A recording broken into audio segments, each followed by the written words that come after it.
Hello વિદ્યાર્થી મિત્રો, welcome to YouTube channel D solution. આજે આપણે જોવાનું છે એસએસસી એટલે કે સેકન્ડરી એટલે કે માધ્યમિક શિષ્યવૃત્તિનું પેપર જે તમારું લેવાનું છે એ ધોરણ 9માના વિદ્યાર્થીઓ ભણતા હોય તેના માટે. તો એ આજે આપણે સોલ્વ કરવાનું છે. તો ચાલો તો જોઈ લઈએ તમારે કેટલા સાચા પડે છે. ઓફિશિયલ આન્સર કી છે, બરાબર છે. રાજ્ય સરકારે જે જાહેર કરી છે તે છે. વિડીયો ગમે તો લાઇક કરજો, શેર કરજો, કોમેન્ટ કરજો અને બીજા વિદ્યાર્થી મિત્રોને પણ મોકલજો. ચાલો તો આના કુલ ગુણ તમારે 120 છે અને એના માટેનો 2 કલાકનો સમય છે. ચાલો તો આપણે પ્રશ્નો જોઈ લઈએ. ચાલો, એમાં પેલું છે કે ખડકના પ્રકારો અને લાક્ષણિકતા યોગ્ય રીતે જોડો. તો એમાં 3 એટલે કે આગ્નેયમાં આવશે અંતસ્થ, પછી બીજું છે પ્રસ્તરમાં આવશે કાર્બનયુક્ત અને રૂપાંતરિતમાં આવશે સ્થાનિક રૂપાંતરિત. પછી આગળ આવે છે બીજું, પોર્ટુગીઝ નાવિક ખાલી જગ્યાએ ભારત આવવાનો નવા જળમાર્ગની શોધ કરી હતી તો કે વાસ્કો દ ગામાએ. પછી ત્રીજું છે ભારતના રાષ્ટ્રપતિ રાજ્યસભાના વિવિધ ક્ષેત્રના નિષ્ણાત અનુભવી એવા કેટલા વ્યક્તિઓને સભ્ય તરીકે પસંદગી કરી શકે છે તો કે 12 સભ્યોની. પછી ચોથું છે સંયુક્ત રાષ્ટ્રની કઈ સમિતિને ઇકોસોક તરીકે ઓળખવામાં આવે છે તો કે આર્થિક અને સામાજિક સમિતિને. પછી પાંચમું છે વીટોનો સૌથી વધુ ઉપયોગ કયા રાષ્ટ્રએ કર્યો તો કે રશિયાએ. પછી સુભાષચંદ્ર બોઝે અંદમાન નિકોબાર ટાપુઓની મુલાકાત લઈ અંદમાનને કયું નામ આપ્યું હતું તો કે શહીદ. પછી સાતમું છે ભારતની વિદેશ નીતિનો મુખ્ય સિદ્ધાંત શું છે તો કે વિશ્વ શાંતિનો. પછી આઠમું છે સરદાર પટેલના પ્રયત્નોથી સંયુક્ત સૌરાષ્ટ્ર રાજ્યની રચના થતાં ભાવનગર રાજ્ય તેમાં વિલીન થઈ ગયું. આ ઘટનાને સમકાલીન ઇતિહાસનું સૌથી વિશેષ નોંધપાત્ર એકીકરણ કોણે ગણાવ્યું તો કે જવાહરલાલ નહેરુએ. પછી નવમું છે આંશિક પરમાણુ અખતરાબંધ સંધિમાં કયું રાષ્ટ્ર સહમત થયું ન હતું તો કે ફ્રાન્સ. પછી 10મું છે ખરડામાંથી કાયો બનાવવાની પ્રક્રિયામાં નીચેના પૈકી કઈ બાબત યોગ્ય નથી. બરાબર છે, તો એમાં સી આવશે. ખરડાનું ત્રીજું વાંચન વિગતવાર ચર્ચા સાથે થાય છે એ ખોટું છે. ચાલો તો એમાં સાચા કયા વાક્યો આવે છે તો કે રાજ્યમાં રાજ્યપાલની ભલામણથી ખરડો રજૂ થાય છે. ખરડાના બીજા વાંચન દરમિયાન પ્રત્યેક મુદ્દાની કલમવાર ચર્ચા થાય છે અને બહુમતીને ટેકો મળે તો ખરડો પસાર થયેલો જાહેર થાય છે. પછી 11મું છે ભારતમાં કર્કવૃતથી દક્ષિણે આવેલું ક્ષેત્ર ત્રિકોણાકાર ધરાવે છે. આ પ્રદેશ કયો છે તો કે દ્વીપકલ્પીય ઉચ્ચ પ્રદેશનો ભાગ. પછી 12મું છે ભારતની જમીન સીમા ઉત્તર પશ્ચિમમાં નીચેના પૈકી કયો દેશ સાથે જોડાયેલી છે તો કે અફઘાનિસ્તાન સાથે.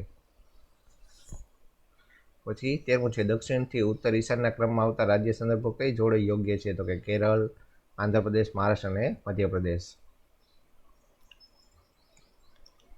ચાલો 14મું છે હિમાલયની ટેકરી સાથે સંબંધિત રાજ્ય જોડો. ચાલો એમાં પતકાઈ સાથે આવશે અરુણાચલ પ્રદેશ. પછી બીમાં નાગા ટેકરી સાથે આવશે નાગાલેન્ડ.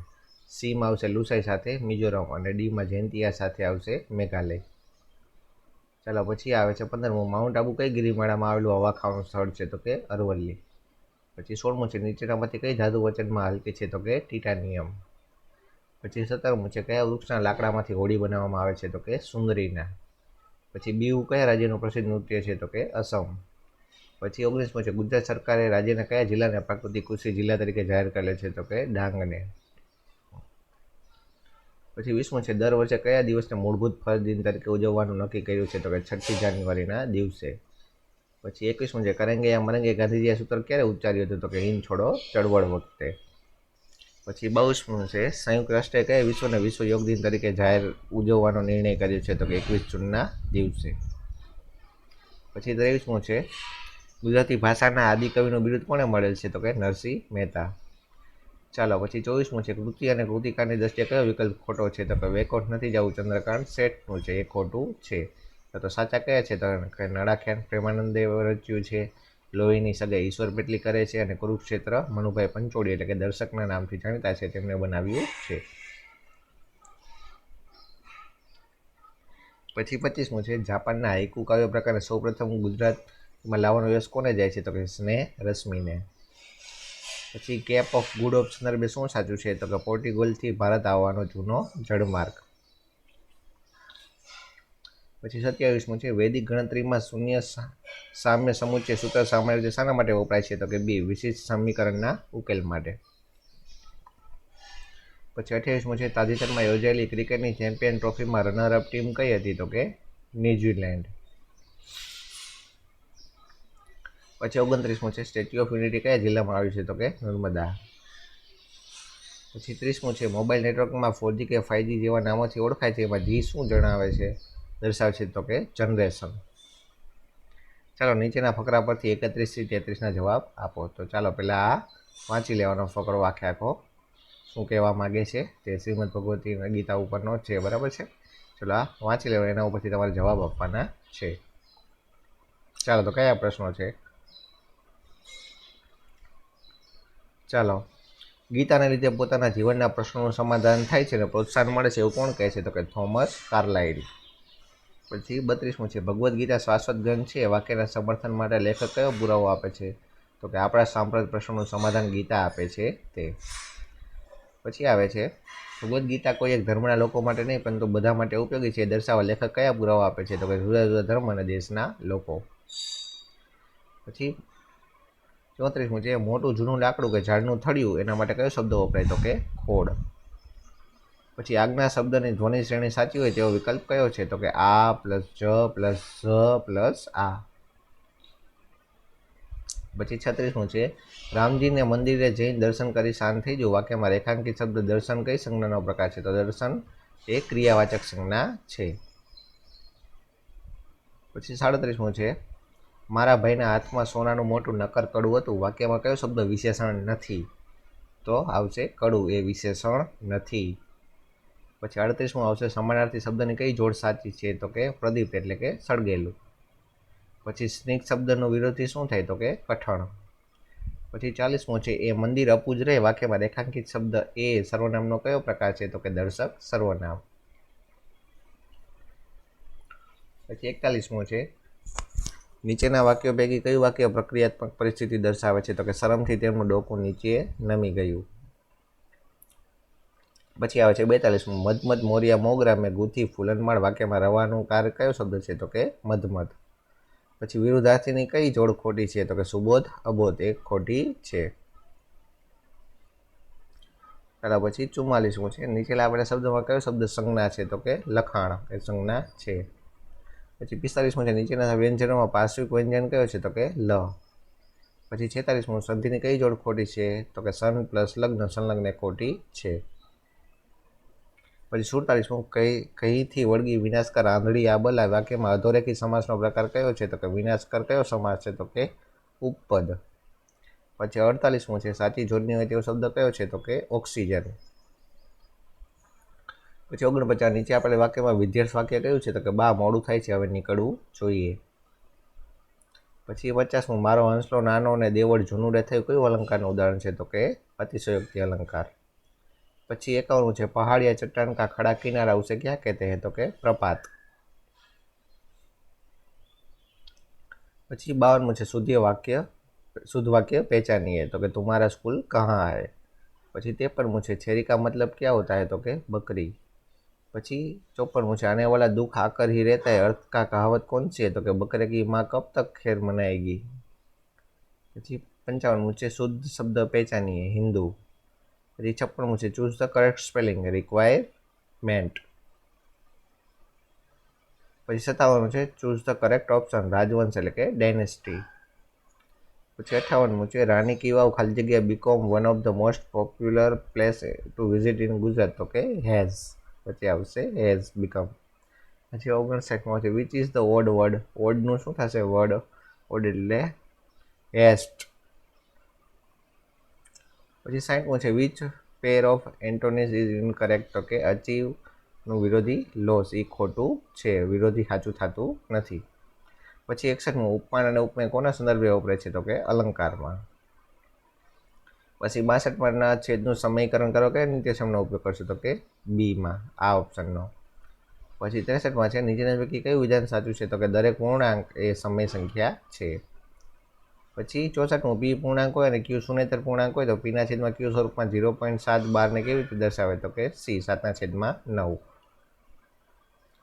પછી 65મું છે નીચે આપેલ અભિવ્યક્તિ પૈકી કઈ એકચલ બહુપદી છે? તો કે એ -x ની 3 ઘાત વત્તા 7x નો વર્ગ -4x વત્તા 7. પછી 66મું છે, જો x - 1 એ 7x ની 3 ઘાત વત્તા 2x વર્ગ માઇનસ k નો અવયવ હોય તો k ની કિંમત શું થાય? 9.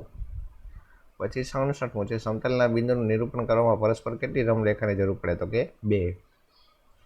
પછી નીચેના પૈકી કઈ પૂર્વ યુક્લિડની પૂર્વધારણા નથી? તો કે 7 રેખાને અનંત સુધી લંબાવી ન શકાય, એ પૂર્વધારણા નથી.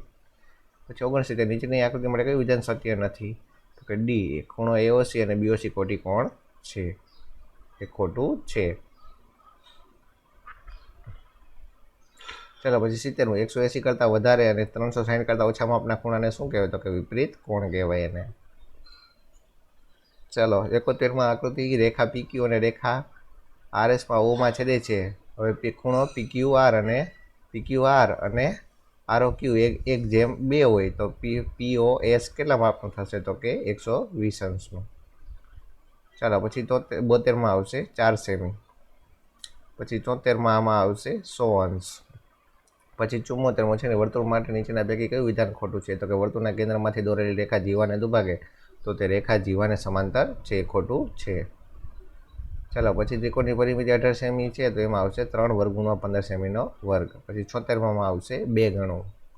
પછી 77માં આવશે 56.57 સેમીનો ઘન. પછી 78માં આવશે કૌંસમાં 5x - 21 અને x + 1.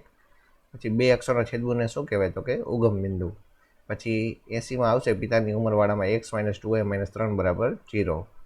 પછી 81માં આવશે 120. પછી 82માં આવશે 4. 83માં આવશે અનંત ઉકેલ મળશે. પછી 84માં આવશે 75 અંશ. પછી 85માં આવશે 42 અંશ માપના ખૂણાના કોટિકોણના પૂરકનું માપ કેટલું થાય? તો કે 132 અંશ. પછી 86માં આવશે 80 અંશ. પછી 87માં આવશે ત્રિકોણ FD. પછી 88માં આવશે આપેલ આકૃતિમાં PQ શું દર્શાવે છે? તો કે લઘુચાપ. પછી 89માં આવશે 140 મીટર. પછી 90માં આવશે અર્ધગોળ સપાટીનું કુલ ક્ષેત્રફળ તો કે 3πr². પછી સમાંતર બાજુ ચતુષ્કોણના ગુણધર્મો માટે નીચેના કયું વિધાન સાચું નથી? તો કે સમાંતર બાજુ ચતુષ્કોણના સામસામેના ખૂણાનો સરવાળો હંમેશા 180 અંશ થાય, એ ખોટું છે. તો કે સમાંતર બાજુ ચતુષ્કોણમાં સામસામેની બાજુ સમાન હોય, ખૂણા સમાન હોય અને વિકોણ એકબીજાને દુભાગે, એ બધા સાચા આવશે. પછી 92માં છે, નીચેનામાંથી દ્રવ્યના કણોની લાક્ષણિકતા માટે કયું વિધાન સાચું નથી? કે દ્રવ્યના કણો એકબીજાને અપાકર્ષે છે, એ ખોટું છે. તો કે વચ્ચે ખાલી જગ્યા હોય, એકબીજાને આકર્ષતા અને ગતિશીલ હોય. પછી 93માં છે, સોડા વોટર માટે નીચેનામાંથી કયું વિધાન સાચું નથી? તો કે ઘનનું પ્રવાહીમાં બનાવેલ દ્રાવણ છે, ખોટું છે. તો કે વાયુનું સાચું શું આવશે? તો કે વાયુના પ્રવાહી બનાવેલ દ્રાવણ છે તેમાં કાર્બન ડાયોક્સાઇડ હોય અને પાણી દ્રાવક તરીકે હોય. પછી 94માં છે, મિલ્ક ઓફ મેગ્નેશિયા કયા પ્રકારનું કલીલનું ઉદાહરણ છે? તો કે સોલ. પછી 1 મીટર બરાબર કેટલા નેનોમીટર? તો કે 10⁹. પછી 96માં છે, બહુપરમાણીય આયર્ન સલ્ફાઇડની સંજ્ઞા કઈ છે? તો કે SO3 - 2. પછી 97માં છે, હાઇડ્રોજન પરમાણુમાં કયો અપરમાણીય કણ હાજર નથી? તો કે ન્યુટ્રોન. પછી કોષના ઉર્જા ચરણ તરીકે એને શું ઓળખવામાં આવે? તો કે ATP. પછી 99માં છે, કઈ પેશીમાં કોષો વચ્ચે સ્પષ્ટ આંતરકોષીય અવકાશ જોવા મળે? તો કે મૃદુતક પેશીમાં. પછી 100માં આવશે 5.33 મીટર પ્રતિ સેકન્ડ. પછી 101માં આવશે 0 મીટર. 102માં આવશે 15 કિલો. પછી 103માં છે, બે પદાર્થ વચ્ચેનું અંતર અડધું કરવામાં આવે તો તેમના ગુરુત્વાકર્ષણ મૂલ્યમાં ફેરફાર કેટલું થશે? તો કે 4 ગણું થશે. પછી 104માં આવશે 250 જૂલ.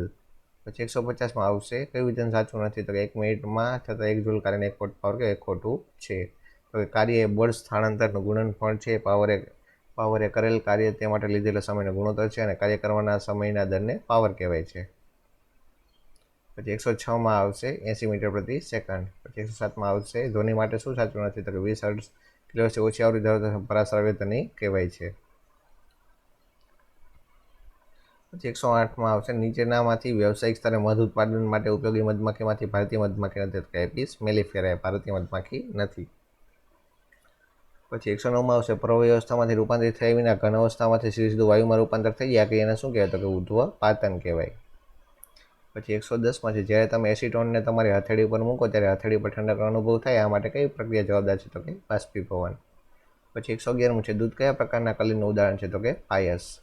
પછી 112મું છે, ગોઈટર રોગની સારવારમાં કયો સંસ્થાનિકનો ઉપયોગ થાય? તો કે આયોડિન. પછી એક તત્વની કે કક્ષામાં 2, એલમાં 8 અને એમમાં 5 ઇલેક્ટ્રોન હોય તો કયું તત્વ હોય? તો ફોસ્ફરસ. 114 છે, નીચેનામાંથી કયું વિધાન ખોટું છે? તો કે વનસ્પતિ કોષોમાં કોષ દિવાલ મુખ્યત્વે ગ્લુકોઝની બનેલી. ખોટું છે. તો કે કોષો લિપિડ અને પ્રોટીનના બનેલી રચના છે, સાચું છે. પછી વનસ્પતિ કોષમાં કોષ દિવાલ કોષરસ પટલની બહારની બાજુએ આવેલી હોય છે અને કોષરસ પટલમાં કોષમાં દ્રવ્યની અવર્જનનું નિયમન કરે છે. 115 છે, નીચેના પૈકી કઈ વનસ્પતિ પેશી છે? તો કે વધ્યનશીલ પેશી. પછી 116 આવશે 75 મીટર. પછી 117 આવશે વેગમાન માટે કયું વિધાન ખોટું છે? તો કે પદાર્થના દળ અને પ્રવેગના ગુણાકારને વેગમાન કે ખોટું છે. તો સાચા શું આવશે? તો કે પદાર્થનું વેગમાન તેની વેગની દિશામાં હોય. વેગમાન SI એકમ kg મીટર પ્રતિ સેકન્ડ હોય છે. પછી પદાર્થના દળ અને વેગનો ગુણાકાર તેનું વેગમાન કહે છે. પછી 118 આવશે 4 મીટર પ્રતિ સેકન્ડ. પછી પાવરનો એકમ છે વોટ. પછી વર્મી કોમ્પોસ્ટ તૈયાર કરવા કયું સજીવ અગત્યનું છે? તો કે અળસિયું. ચાલો, આ હતું તમારું ધોરણ 9નું માધ્યમિક શિષ્યવૃત્તિ પરીક્ષાનું પેપર. આ ઓફિશિયલ આન્સર કી હતી. બરાબર છે. નવા નવા વિડીયો માટે જોતા રહેજો. તો આપણે ધોરણ 5નું જ્ઞાન સેતુનું, ધોરણ 8નું જ્ઞાન સાધનાનું સોલ્યુશન, પછી ધોરણ 6માં પ્રાથમિક શિષ્યવૃત્તિનું અને આ વિડીયો છે તે ધોરણ 9નો શિષ્યવૃત્તિનો પેપર મૂકી દીધો છે. તો આ 4 બધા વિડીયો મૂકી દીધા છે, તો પ્લેલિસ્ટમાં જોઈને ચેક પણ કરી શકો છો. આ ઓફિશિયલ આન્સર કી હતી. વિડીયો ગમે તો લાઇક કરજો, શેર કરજો, કોમેન્ટ કરજો અને બીજા વિદ્યાર્થી મિત્રોને પણ પહોંચાડજો, જેથી કરીને બીજાને પણ મદદરૂપ થાય. અને તમારે કેટલા માર્ક આવે છે, મેરિટમાં આવી જાવ તો જરૂરથી કોમેન્ટ આ વિડીયોમાં કરજો. ચાલો, તો વળી પાછા મળશું નવા વિડીયોમાં. ત્યાં સુધી જોતા રહો આપણી ચેનલ ડી સોલ્યુશન.